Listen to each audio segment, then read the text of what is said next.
Now that's a team I can work with. Here we go.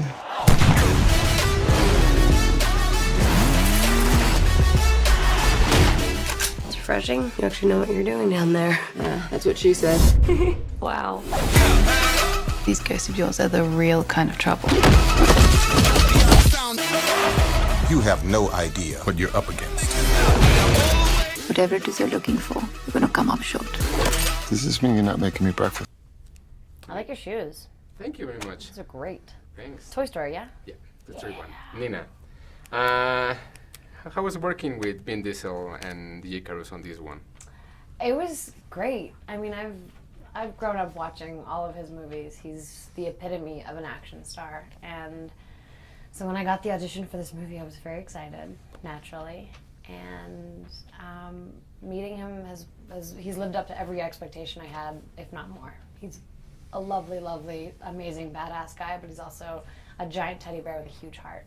Your character seems like the boring one, but she has like a kinky... Are you calling me boring? No, your character.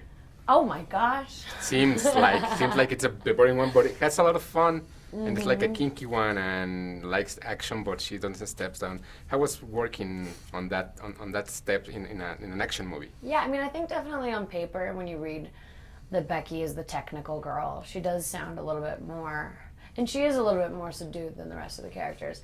But there's an awkwardness about her and a geekiness about her that she's excited about everything, but she's scared of everything, and that makes everything really exciting and fun to watch and fun to laugh at her. What was your favorite part of the movie that you weren't involved? My favorite part of the movie that I wasn't involved in would probably be the opening sequence when Tony Jaa and Donnie Yen first break into the scene, and Deepika is such a badass. She comes in, and her opening is so cool, her reveal. I loved watching that. Women seems like a strong part of the movie. It's now very common in movies that we see a lot of female characters Yeah, finally. kicking asses. Finally. How does it make you feel that? It feels good. We have a lot of female characters that are in leading roles in this movie. You have Deepika, you have Toni Collette, Ruby Rose, myself. And I mean, it's so 1980s for women to just be pretty. We have brains, and we can kick some major ass too. And the women in this movie definitely do, and they support each other and uplift each other. And I think it's a great message to show that, to have those role models for women and for young girls going forward. You're a huge fan, or I have read that you're a huge fan of House of Cards. Yes. And I love TV.